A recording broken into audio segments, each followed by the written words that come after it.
کہ بادشاہ جہاں فخر پیغمبراں، بادشاہ جہاں فخر پیغمبراں، تاجدار حرم تاجدار حرم، سرور انبیاء کی میرے آقا کی کوئی مثال نہیں، میرے مولا کی کوئی مثال نہیں، رحمت دو جہاں ہمدامی بے کساں، رحمت دو جہاں ہمدامی بے کساں، شافی المذنبین شافی المذنبین، رازدار خدا کی میرے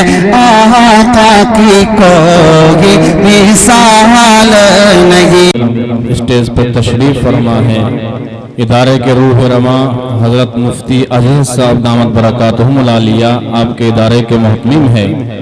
حضرت کا مجھے حکم ہوا آپ کے حکم کی تعمیل میں حضرت اقدس جناب حضرت مولانا مفتی امجد صاحب قاسمی دامت برکاتہم العالیہ، محتمم مدرسہ دارالعلوم صدیق اکبر سکندرآباد آپ کی بستی سے تعلق رکھتے ہیں، حضرت کے حکم کی تعمیل میں حضرت والا سے ادباً درخواست کر رہا ہوں آپ تشریف لائیں اور اپنے مواعظ حسنہ سے ہم سب کو مستفیض فرما کر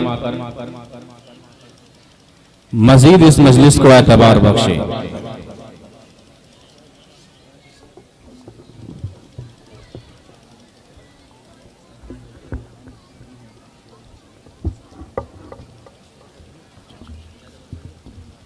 اور ہمارے لیے بڑی خوشی اور مسرت کا موقع ہے کہ اس ادارے کے بانی جنہوں نے اس ادارے کی بنیاد کو رکھا، حضرت اقدس جناب حضرت مولانا شبیر صاحب دامہ ظلہ، وہ بھی کچھ دیر میں انشاءاللہ آپ کے اجلاس میں تشریف لا رہے ہیں۔ السلام علیکم ورحمۃ اللہ وبرکاتہ۔ الحمد لله نحمده ونستعينه ونستغفره ونؤمن به ونتوكل عليه ونعوذ بالله من شرور أنفسنا ومن سيئات أعمالنا، من يهده الله فلا مضل له ومن يضلله فلا هادي له، ونشهد أن لا إله إلا الله وحده لا شريك له، ونشهد أن سيدنا وسندنا وحبيبنا ومولانا محمدا عبده ورسوله، صلى الله عليه وعلى آله وأصحابه وبارك وسلم، أما بعد فقد قال الله تبارك وتعالى في كلامه الناطق، أعوذ بالله من الشيطان الرجيم، بسم الله الرحمن الرحيم،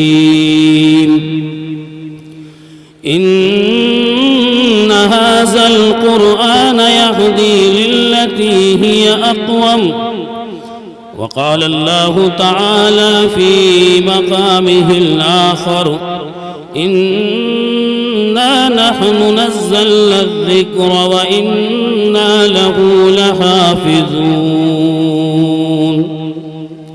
صدق الله العظيم۔ وقال النبي صلى الله عليه وسلم، اقرأ وارتق ورتل كما كنت ترتل في الدنيا، فإن منزلك عند آخر آية تقرأها، أو كما قال عليه الصلاة والسلام۔ اے ابر کرم ذرا تھم کے برس، اے ابر کرم ذرا تھم کے برس، اتنا بھی نہ برس کہ وہ آ نہ سکے، جب وہ آ جائیں تو ذرا جم کے برس، اتنا برس کہ وہ جا نہ سکے۔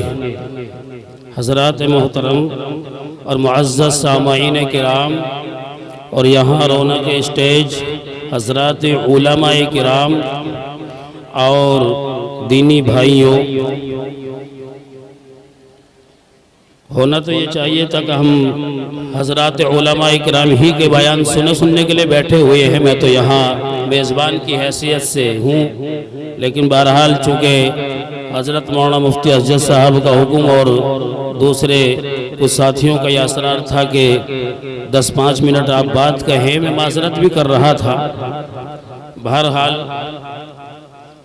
خوشی کا موقع یہ ہے کہ الحمدللہ ہماری بستی میں حضرات علماء کرام تشریف لا رہے ہیں اور یہ اجلاس کل سے چل رہا ہے، لیکن دعا کریں کہ اللہ تبارک و تعالی موسم کو سازگار رکھے تاکہ یہ اجلاس اختتام پذیر بسہولت ہو جائے۔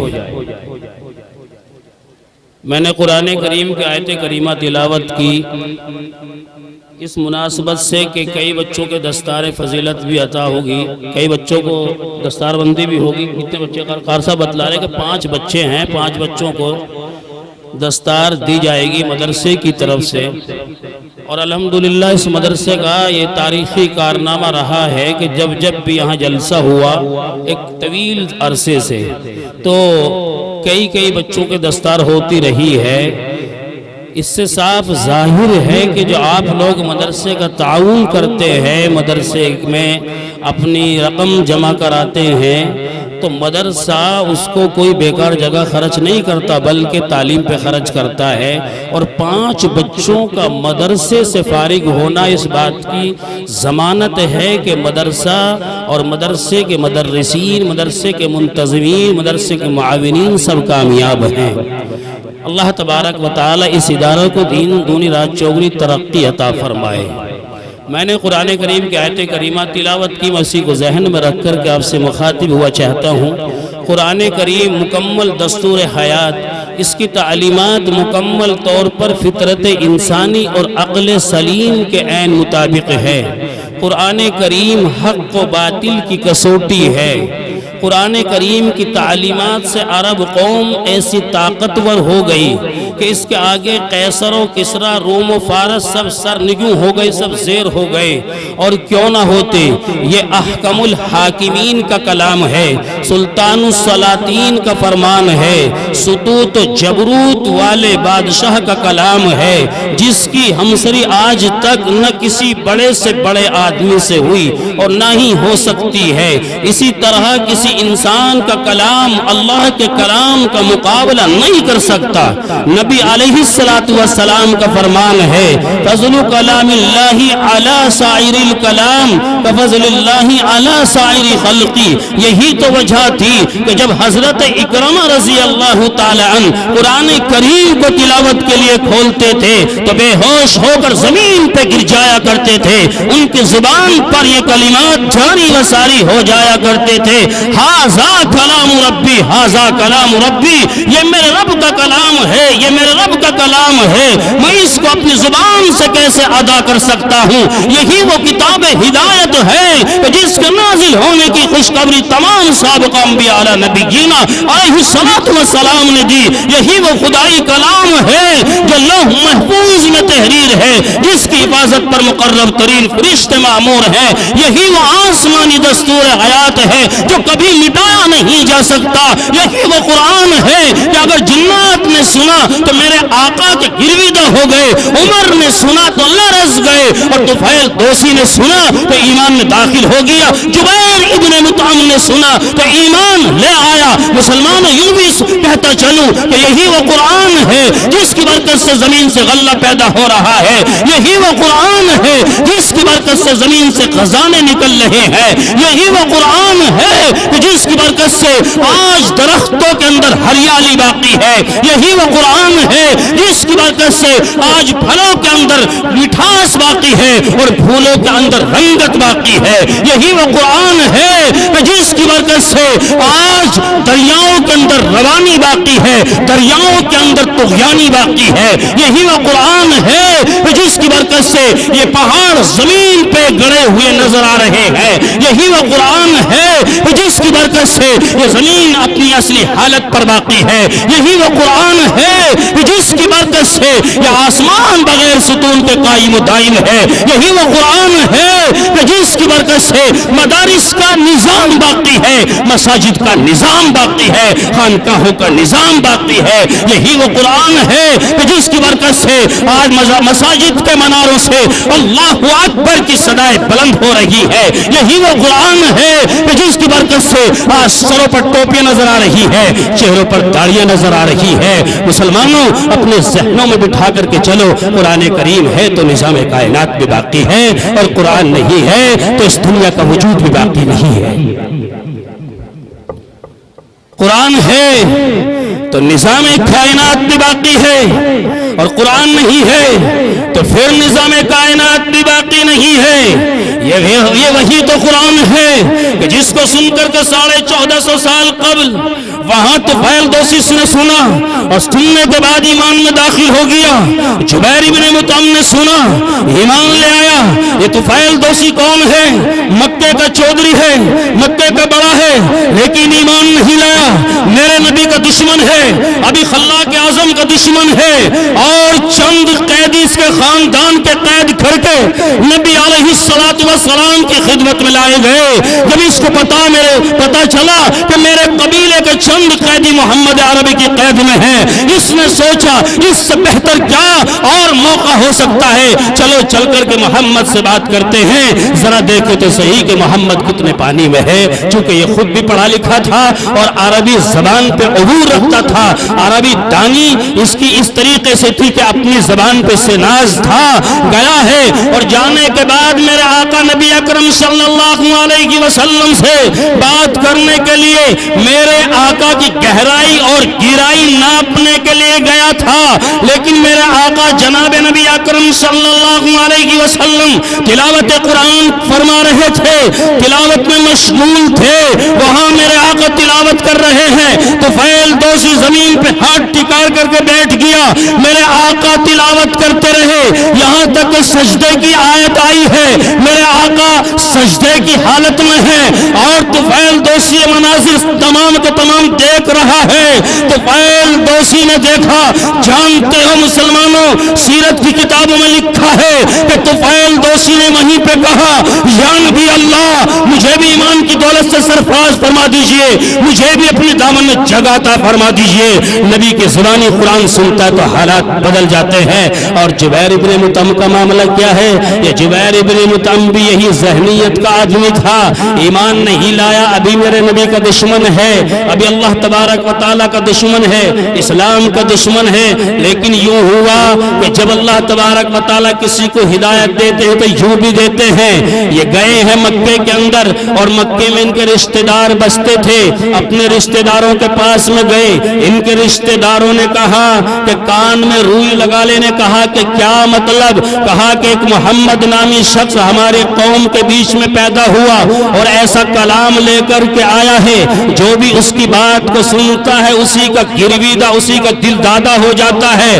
ہماری درخواست ہے آپ سے, آپ کان میں روئی لگا کر کے زندگی گزارے, چاہے 3 دن رہے یا 10 دن رہے, اس سے کوئی بحث نہیں ہے. لیکن اگر آپ نے اس کا کلام سن لیا, ہمیں ڈر یہ ہے کہ کہیں آپ اس جیسے نہ بن جائے یا اس کی جماعت میں شامل نہ ہو جائے. بہرحال جبیر ابن مطعم کان میں روئی لگا کر کے گھومتے رہے. ایک دن گزر گیا, دوسرا دن گزر گیا, قریب تھا کہ تیسرا دن بھی گزرتا. لیکن انسان کی فطرت یہ ہے, انسان کو جس چیز سے روکا جاتا ہے انسان اس کی طرف کو بڑھتا ہے. جنت میں حضرت آدم اور حضرت حوا کو اشارہ دیا گیا تھا, اس گندم شجرے کے پاس مت جانا, لیکن گئے. بہرحال یہ بحث یہاں سے خارج ہے. لیکن یہ بتلانا مجھے مقصود تھا کہ جبیر ابن مطعم نے کان کی روئی لگا دی. میرے آقا جناب نبی اکرم صلی اللہ علیہ وسلم نماز کی حالت میں قرآن کریم کی تلاوت فرما رہے ہیں. جبیر ابن مطعم برابر میں کھڑے ہو جاتے ہیں اور نماز کی حالت میں تلاوت سن رہے ہیں. یہاں تک کہ میرے آقا نے نماز نماز کو مکمل کیا ہے۔ نماز مکمل کرنے کے بعد آقا تشریف لے جا رہے ہیں۔ جبیر ابن مطعم راستہ کاٹ کے آگے آ جاتا ہے، یوں کہتا ہے یا نبی اللہ، میں نے وہ کلام سنا ہے جس کلام کو واقعتاً کوئی انسان وجود میں نہیں لا سکتا ہے سوائے خدا کے، میں بھی آپ پر اور قرآن کریم پر ایمان لانے کے لیے تیار ہوں۔ یوں کہا یا رسول اللہ معاف کر دیجئے، مجھے بھی اپنے دامن میں جگہ عطا کر دیجئے۔ جبیر ابن مطعم بھی ایمان میں داخل ہو جاتا ہے۔ یہ ہے قرآن کریم۔ اور جس کی طرف میں نے اشارہ کیا ابھی کہ عمر کا بیٹا خطاب بھی ایمان لیا، جانتے ہو واقعہ کیا تھا؟ واقعہ یہ تھا کہ حرم کے اندر تمام کے تمام لوگ جمع ہیں۔ یہ جمع ہونے والے کون لوگ ہیں؟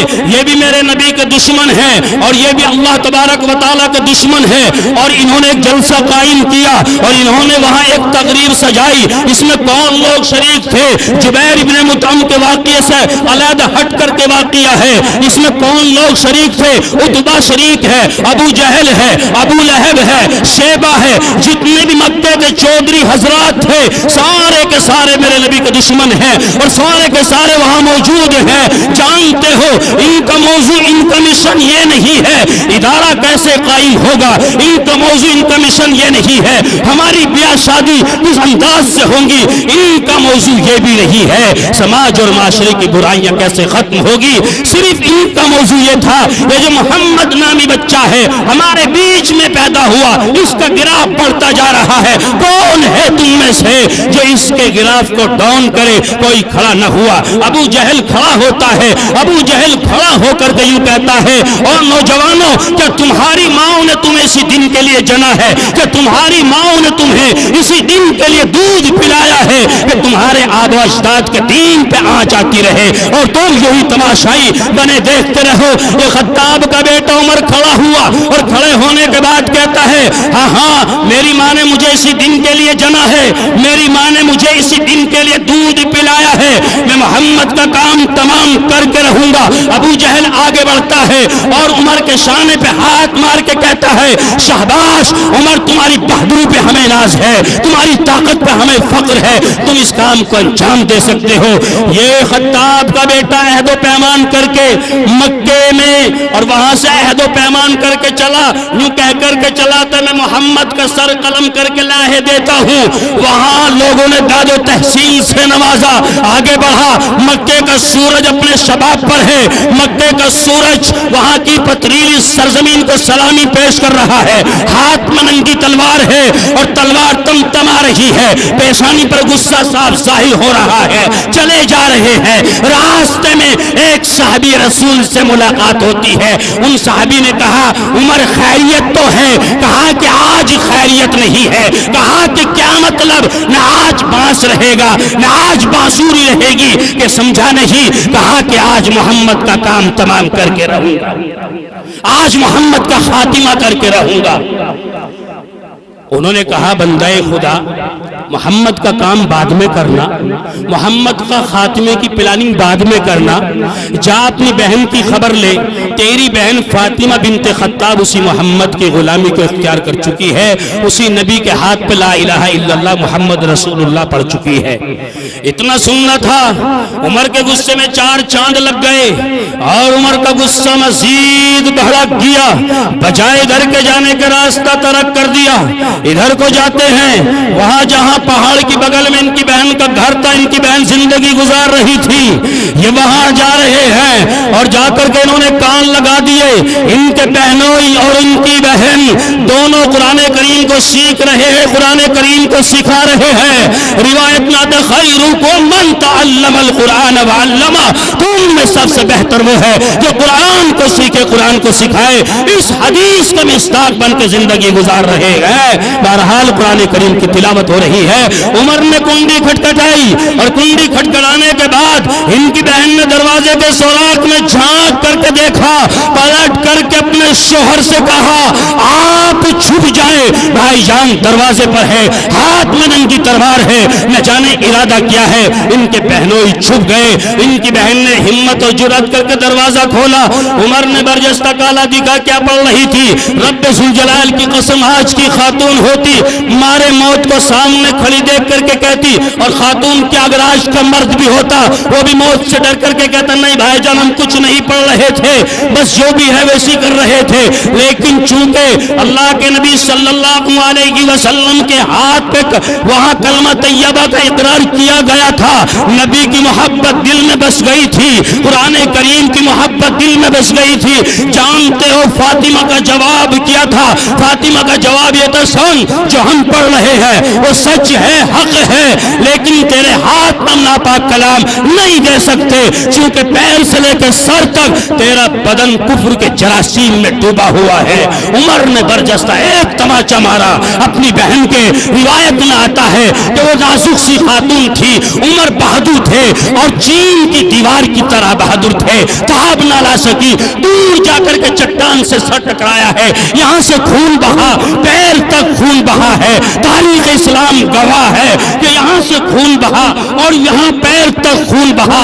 گشی تاری ہو گئی، بے ہوش ہو گئی، زمین پہ گر گئی. اللہ تبارک و تعالیٰ نے ہمت عطا کی ہے، حوصلہ عطا کیا ہے اور کھڑی ہو گئی. اور کھڑی ہو کر کے عمر کو للکار کر کہا سن عمر اگر تیری رگوں میں خطاب کا خون ہے میری رگوں میں بھی خطاب کا خون ہے. یہ تو ممکن ہے خدا کے کلام کی خاطر ہم جان دے دیں، لیکن ممکن نہیں خدا کا کلام ناپاک ہاتھوں میں دے دیں. عمر ٹوٹ گئے،